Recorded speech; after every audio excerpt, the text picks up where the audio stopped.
तो जब प्रक्रिया में आ गया, प्रक्रिया के आधार पर ये होगा तो नियुक्ति करना चाहिए गवर्नमेंट को। और न करना है तो हम नहीं समझते कि उचित है।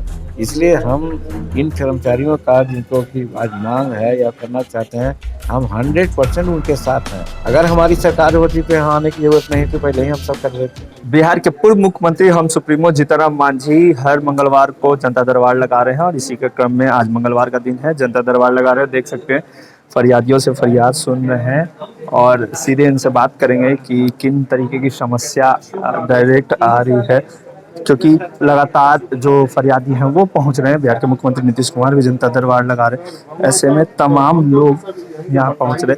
जीतनराम मांझी हमारे साथ हैं, देख सकते हैं कि जो फरियादी हैं वो पहुंचे हैं और उनकी समस्या सुन रहे हैं और समस्या को किस तरीके से समाधान किया जाए उस पर बात करेंगे। जीतनराम मांझी हमारे साथ हैं। सर, किस तरीके की समस्या आ रही है आपके पास? ओ, देखिए, समस्या एक नहीं है, अनेकों समस्याएं आती हैं हम लोग के सामने।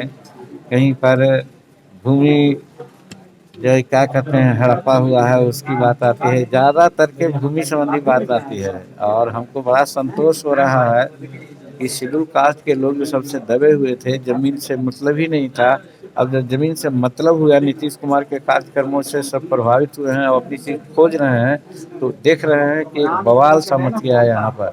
सबको किसी का जमीन हड़प करके रखे हुए हैं, किसी का कुछ किए हुए हैं, तो ज़्यादा समस्या वो आती है। और अभी तो समस्या और सब चीज़ है।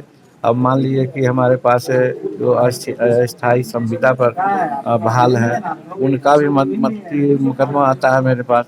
हम लोग बार बार यही कहते हैं कि भाई ये सब चीज़ तो मुख्यमंत्री जी का ही है, हम लोग मुख्यमंत्री जी के यहाँ करेंगे, आप लोग अनुशंसा करेंगे, और वही ले करके वो सब करते हैं। अभी अभी अभी बात कर रहे थे नगर निगम का जो यहाँ पर हड़ताल चल रहा है, उस संबंध में हम कहना चाहते हैं कि मजदूर जो काम करता है और मजदूरी जो मांगता है, हम समझते हैं कि उसको कोई नहीं कह सकता है कि उसका मांग जायज़ नहीं है। उनकी मांग जायज़ है।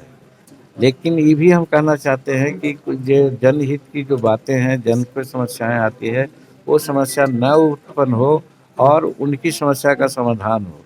इस तरह से हम भी 2 दिन 3 दिन से विचार कर रहे थे कि माननीय मुख्यमंत्री जी से हम बात करेंगे कि भाई हमारा जो गरीब तबके के लोग हैं उनका भी हक है कि बिहार के एक्सचेकर पर, जैसे वो कहते हैं ना कि आपदा पर सबसे पहला हक है बिहार के निधि का, आपदा पीड़ित का। उसी प्रकार से हम कहना चाहते हैं कि जो गरीब तबके के लोग हैं, जो अभिवंचित हैं और छोटा छोटा काम कर रहे हैं, जो दूसरा काम कर नहीं सकता है, उनकी मांग कभी भी नाजायज़ नहीं हो सकती है। इसलिए उनकी मांग को जरूर पूरा किया जाए। एक चीज़, दूसरी चीज़ बता रहे थे कि कई एक बार हड़ताल हुआ, कई एक बार आश्वासन हुए, और आश्वासन पूरा नहीं हुआ तो लोग हड़ताल कर रहे हैं। वाजिब इनका हड़ताल है। आप आश्वासन दे दिया है, आप उनसे कह दिया है, समझौता कर लिया है, तो समझौता को पूरा करना चाहिए।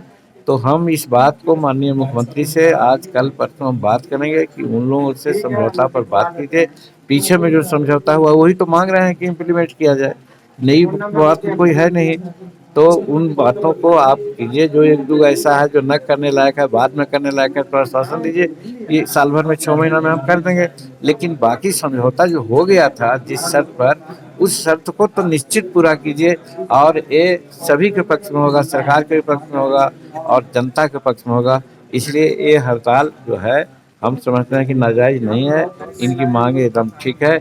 इस पर सहानुभूतिपूर्वक विचार करना चाहिए सरकार को। सर, 2014 में आप मुख्यमंत्री थे, उस समय एक बहाली आई थी बिहार कर्मचारी चयन आयोग की। बहाली को लगभग 7 साल हो गए लेकिन नियुक्ति नहीं होगी। उससे पहले भी जो अभ्यर्थी हूँ आपसे मुलाकात किए थे, आपसे आश्वासन भी मिला था, लेकिन अभी तक नियुक्ति नहीं हुआ। आज भी वो अभ्यर्थी आ रहे हैं आपसे मुलाकात करने, कैसे?